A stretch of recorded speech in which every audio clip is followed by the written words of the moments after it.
see you all here today. Today we're meeting to discuss how the very elements that power our energy infrastructure, our manufacturing, and our defense industrial base are increasingly controlled by our greatest strategic rival, the Chinese Communist Party. Do we continue to buy Chinese minerals and increase our dependence on our greatest adversary?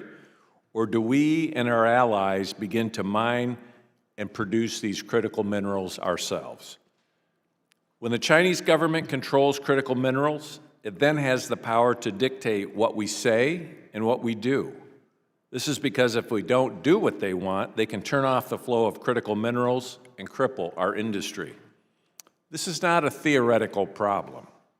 The Chinese government has weaponized the rare earth supply chain against the United States.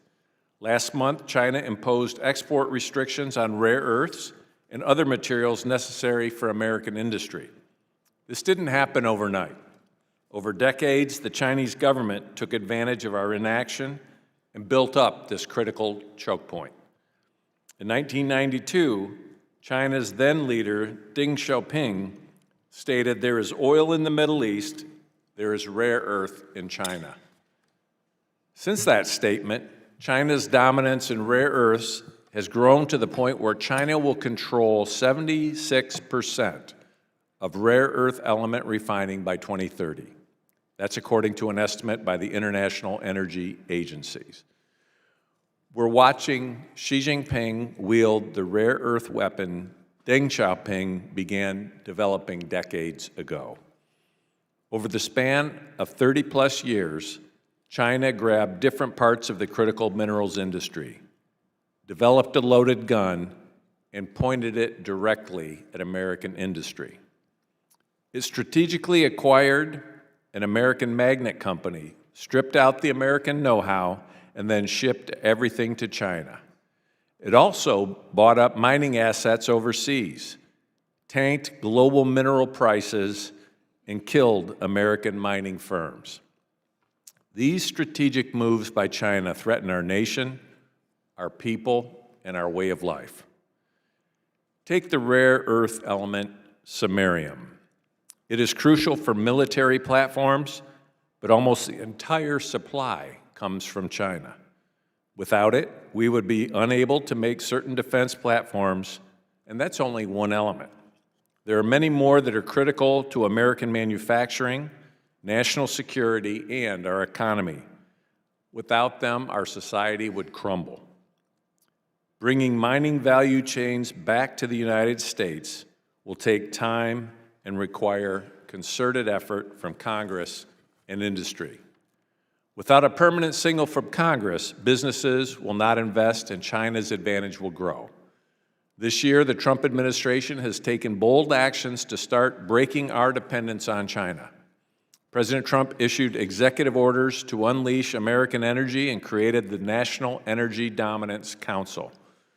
He also strategically invested in U.S. companies, sending a strong signal to the market that the U.S. government will take on the CCP to prevent its long-term dominance of the critical mineral sector. In South Korea, in his meeting with Xi, President Trump brought the United States and our allies a crucial one-year opportunity on rare earths and other critical minerals, the export of which the Chinese government unilaterally restricted in October. The task now before Congress, the executive branch, private industry, and our many allies and partners around the world is to use this year and move quickly to disarm China's rare earths loaded gun before it can be fired again at the global economy. We need an all-hands-on-deck effort to maximize rare earths mining, processing, and manufacturing capabilities across the free world and end our mineral dependencies on China before it's too late. Last week, the committee released an investigative report on China's price manipulation. Prices are a crucial part of this industry because it tells customers how much to buy and investors when to invest. When China controls the prices, investors cannot make smart decisions, and we will never have an American-centric mining industry. Today, we will hear from 3 dynamic American companies about the work they're doing to bring back these supply chains, the challenges they're facing, and the threat China poses to this process. And I hope our investigation and this hearing today will spur Congress to act and take bold, decisive action to bolster American supply chains. And with that, I now recognize Ranking Member Raja Krishnamurthy for